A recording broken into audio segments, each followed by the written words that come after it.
যে social media, Facebook, হোয়াটসঅ্যাপে যে সমস্ত ফেক নিউজগুলো ছড়িয়ে পড়ছে, নানান জায়গাতে সামাজিক সমস্যা তৈরি করছে এবং দাঙ্গা হাঙ্গামার মতো পরিস্থিতি তৈরি করতে পারে, সেক্ষেত্রেও একটা রেগুলেটরি যে একটা অথরিটি কাজ করবে এই ধরনের বিষয়গুলো, যাতে আমরা সামাজিক স্থিতাবস্থা, সুস্থিতি যাতে বজায় রাখতে পারি, এই বিষয়টা আমাদের খেয়াল রাখতে হবে।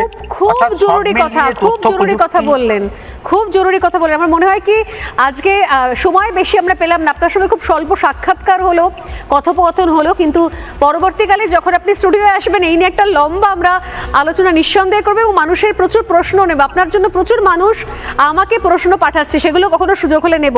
খুব গুরুত্বপূর্ণ কথা পয়েন্ট তুলে ধরলেন কল্যাণবাবু, যে সোশ্যাল মিডিয়াতেও যে ধরনের জিনিস ছড়িয়ে পড়ে যেগুলো মুহূর্তের মধ্যে বিভিন্ন জায়গাতে স্থিতাবস্থা নষ্ট করার জন্য একাই 100, সেগুলোকে কন্ট্রোল করা, অর্থাৎ এই ফ্যাক্ট চেকিং প্রসেস সরকারিভাবে বিভিন্ন মাধ্যমে সেগুলো করার বন্দোবস্ত নিয়েও কিন্তু এই সরকার ভাববে।